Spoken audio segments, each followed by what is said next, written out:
Assalamualaikum warahmatullahi wabarakatuh. Halo anak-anak, kembali lagi di channel YouTube Tino Adi.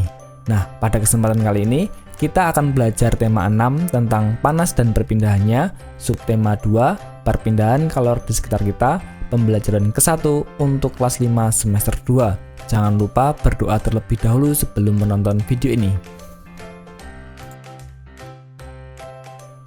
Pada pembelajaran ke-1 di subtema 2 ini, materi yang akan kita bahas yaitu materi Bahasa Indonesia KD 3.3 tentang menjelaskan isi teks, materi IPA KD 3.6 tentang perpindahan panas secara konduksi. Hari ini Siti libur sekolah. Siti dan ibu memasak bersama di dapur. Siti membantu ibu membuat tumis kangkung kesukaannya. Ibu meletakkan wajan di atas kompor, kemudian menyalakan api kompor. Tidak berapa lama ibu menuangkan sedikit minyak goreng ke dalam wajan. Siti diminta menunggu wajan tersebut sampai minyak goreng di dalam wajan itu panas. Tak berapa lama timbul gelembung kecil dalam minyak goreng. Saat itulah Siti tahu bahwa minyak goreng itu telah cukup panas. Siti pun memasukkan bumbu-bumbu yang sudah dipotong ke dalam wajan. Sreng! Terdengar suara dari dalam wajan ketika bumbu itu bertemu minyak goreng panas. Aroma bumbu pun menyebar di seluruh ruang dapur. Sedap. Pernahkah kamu melakukan kegiatan yang serupa dengan Siti dan ibunya? Menurutmu, sumber panas apakah yang digunakan Siti untuk memasak? Mengapa minyak di dalam wajan itu bisa mengeluarkan gelembung kecil tanda minyak itu sudah panas? Apa yang sebenarnya terjadi? Pernahkah kamu membantu ibu memasak? Tahukah kamu mengapa api kompor dapat memanaskan air dalam panci sehingga sayuran yang ada di dalamnya menjadi matang? Ketika kamu memasak sayuran, panas dari api kompor berpindah ke dalam panci. Kemudian, panas tersebut berpindah ke dalam air sehingga air menjadi panas dan sayuran yang ada di dalamnya menjadi matang. Peristiwa tersebut membuktikan bahwa panas dapat berpindah.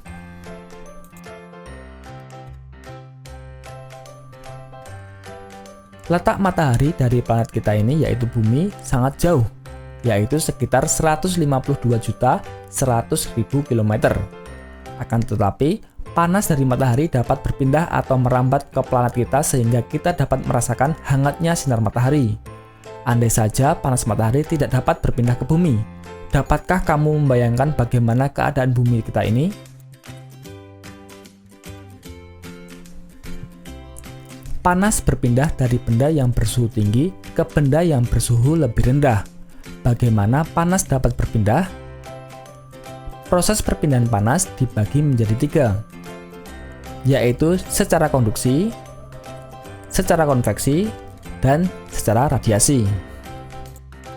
Perpindahan panas secara konduksi adalah cara perpindahan panas melalui zat perantara seperti benda padat.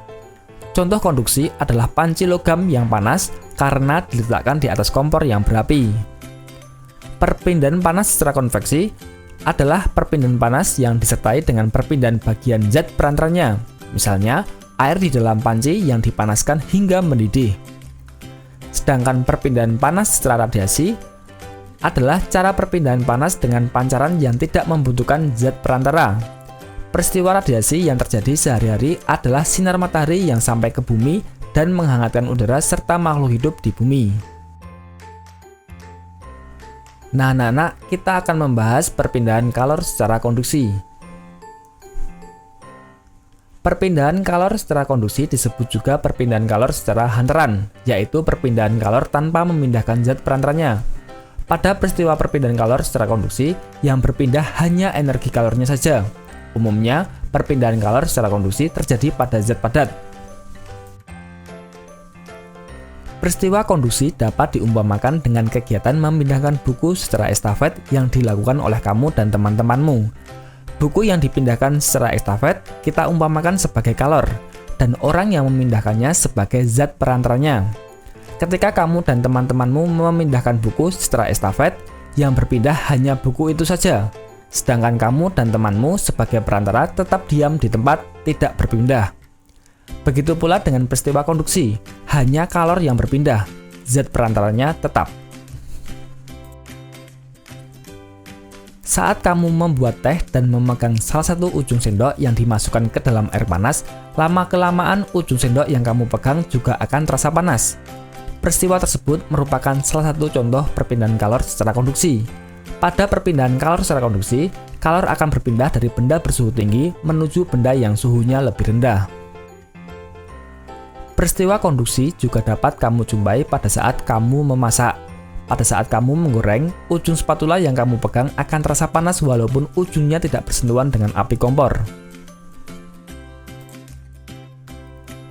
Setrika listrik merupakan alat yang cara kerjanya menggunakan prinsip perpindahan panas secara konduksi.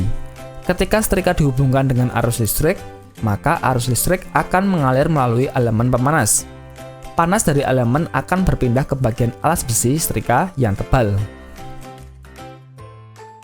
Nah anak-anak, itulah pembelajaran ke-1 di subtema 2. Semoga bermanfaat, tetap semangat belajar, tetap jaga kesehatan, sampai jumpa lagi dan terima kasih. Wassalamualaikum warahmatullahi wabarakatuh.